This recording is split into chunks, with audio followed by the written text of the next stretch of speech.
La Côte d'Ivoire est reconnue dans le monde pour son reggae. Après la Jamaïque, notre pays est un des rares pays estampillés reggae music. Et puis, pour taquiner les faiseurs de coupé décalé, j'ai l'habitude de dire que le morceau le plus connu du coupé décalé, c'est une chanson reggae. C'est Je gagne tant d'Arafat. Donc bon, quand je finis de dire ça, je n'ai plus besoin d'argumenter. Rastafari, toi-même tu sais.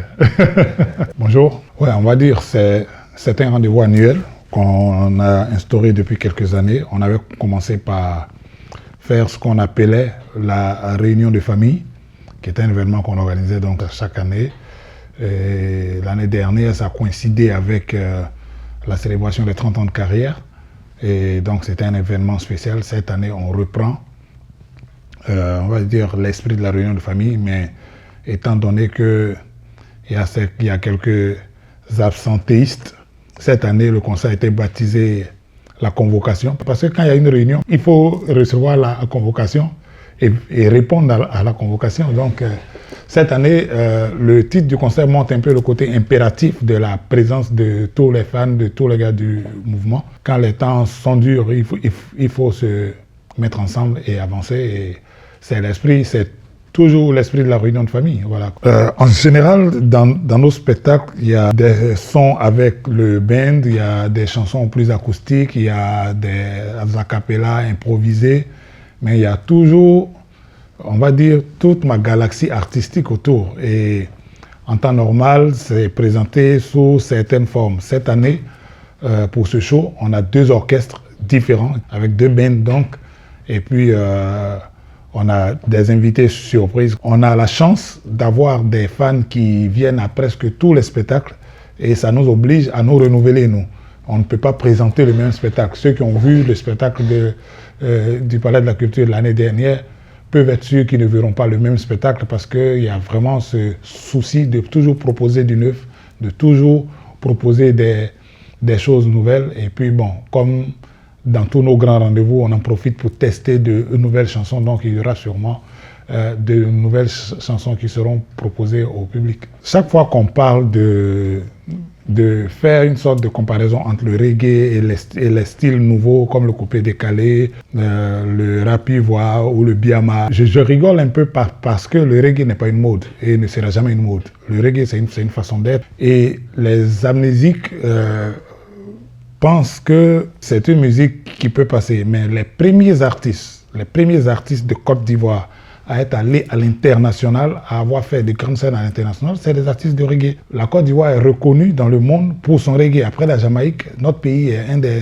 rares pays estampillés reggae music. Et puis, pour taquiner les faiseurs de coupé décalé, j'ai l'habitude de dire que le morceau le plus connu du coupé décalé, c'est une chanson reggae. C'est Je gagne tant d'Arafat. Donc bon, quand je finis de dire ça, je n'ai plus besoin d'argumenter. On a tendance à croire que dans le reggae, il n'y a que le reggae dit engagé, mais on a des chansons d'amour, on a des chansons plus festives dans le reggae. Donc c'est un genre musical qui touche vraiment toutes les couches de la population. C'est une charge que d'être ambassadeur d'une institution, d'une cause, parce que partout où tu passes désormais, tu portes cette charge-là avec toi. Quand une institution vous fait confiance pour faire de vous son ambassadeur, si vous aviez tendance à vous laisser aller, je pense que ça doit vous rappeler que vous ne pouvez pas faire n'importe quoi, vous ne pouvez pas vous comporter n'importe comment et que tous vos actes, toutes vos actions peuvent impacter positivement ou négativement l'institution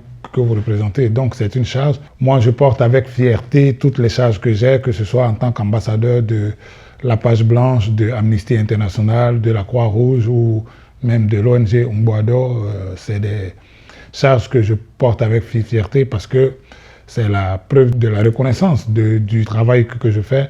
C'est aussi la preuve qu'il y a des gens qui me font confiance et s'ils me font confiance, moi je dois agir pour mériter la confiance. On parlait d'ambassadeur, je pense que je suis devenu un des ambassadeurs de Jacquesville, qui est la ville où je réside.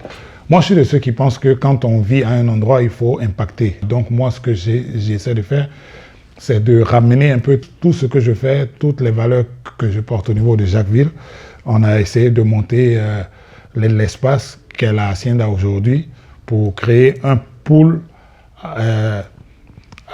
artistique et culturel là-bas, et puis pour aussi impacter tous les jeunes, parce que les activités qu'on organise comme le club de lecture pour enfants, c'est ma façon à moi de contribuer à l'édification de la ville. Parce qu'une ville, en réalité, ne grandit que par la culture. Beaucoup de gens aiment rappeler que je suis baoulé, ouais, mais bon, aujourd'hui, beaucoup de gens savent que je suis un baoulé de Jacquesville et que tout ce que je fais est ramené vers Jacquesville parce que c'est une ville qui a un immense potentiel, c'est une ville qui m'a accueilli les bras ouverts et j'ai un devoir de reconnaissance.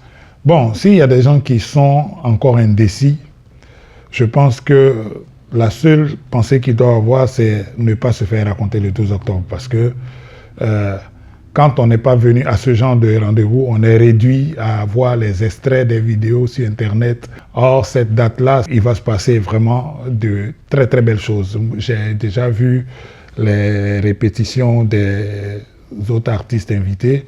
Moi, je ne parlerai pas de moi parce qu'on va dire que c'est de l'auto-célébration. Mais moi, je sais ce que j'ai préparé. Mais de ce que j'ai vu des artistes invités, je pense que ça va être vraiment 3 heures de pur show, de feu, comme on a l'habitude de le dire, parce que le feu, c'est un des éléments fondateurs dans reggae music. Pour nous, le feu, symboliquement, représente toute l'action positive, la solidarité, la bonne ambiance, la convivialité.